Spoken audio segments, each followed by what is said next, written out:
Bible మోషే ధర్మశాస్త్రంలో అసలు ప్రభు ఎవరు, నిజ ప్రభు ఎవరు అంటే దానికి సమాధానం కీర్తనల గ్రంథం 136 అధ్యాయము 2-3 వాక్యాలు చూడండి. దేవదేవునికి కృతజ్ఞతాస్తుతులు చెల్లించుడి, ఆయన కృప నిరంతరముండును.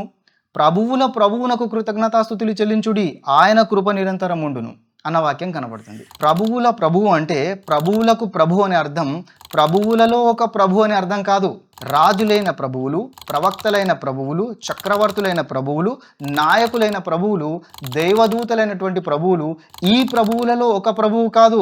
ఈ ప్రభువులందరికీ ప్రభువు అని అర్థం. ఆ ప్రభువునకు కృతజ్ఞతాస్తుతులు చెల్లించుడి అని అర్థం. కీర్తనల గ్రంథం 136 అధ్యాయం 2వ వాక్యంలో గమనించండి. దేవదేవునికి కృతజ్ఞతాస్తుతులు చెల్లించుడి అని ఉంది. దేవదేవుడు అంటే దేవుళ్లకు దేవుడి అని అర్థం. బైబిల్లో ఏ విధంగా అయితే ప్రభు అనే పదం సర్వసాధారణంగా వాడబడిందో, దేవుడు అన్న పదం కూడా సర్వసాధారణంగా అనేక మందిని ఉద్దేశించి వాడబడింది. ఫర్ ఎగ్జాంపుల్, నిర్గమకాండం 4వ అధ్యాయం 16వ వాక్యంలో అక్కడ అహరోనికి మోషే దేవుడు అన్న విషయం మనకు కనబడుతుంది. అలాగే నిర్గమకాండం 7వ అధ్యాయం 1వ వాక్యంలో దేవుడు అంటున్నాడు మోషేతో, నేను నిన్ను ఫరోకి దేవునిగా నియమించి ఉన్నాను. మోషే దేవుడు అన్న ప్రస్తావన ఈ వాక్యంలో కూడా ఉంది.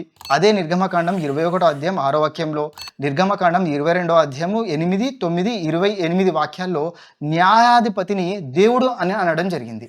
మరి ఇంతమందిని దేవుడు అని బైబిల్లో చెప్పినప్పటికీ, పాత నిబంధనలో చెప్పినప్పటికీ, దేవుళ్లకు దేవుడు ఒక్కడే, ఆయన ప్రభువులకు ప్రభు అన్న స్పష్టమైన వాక్యాలు కూడా ఉన్నాయి.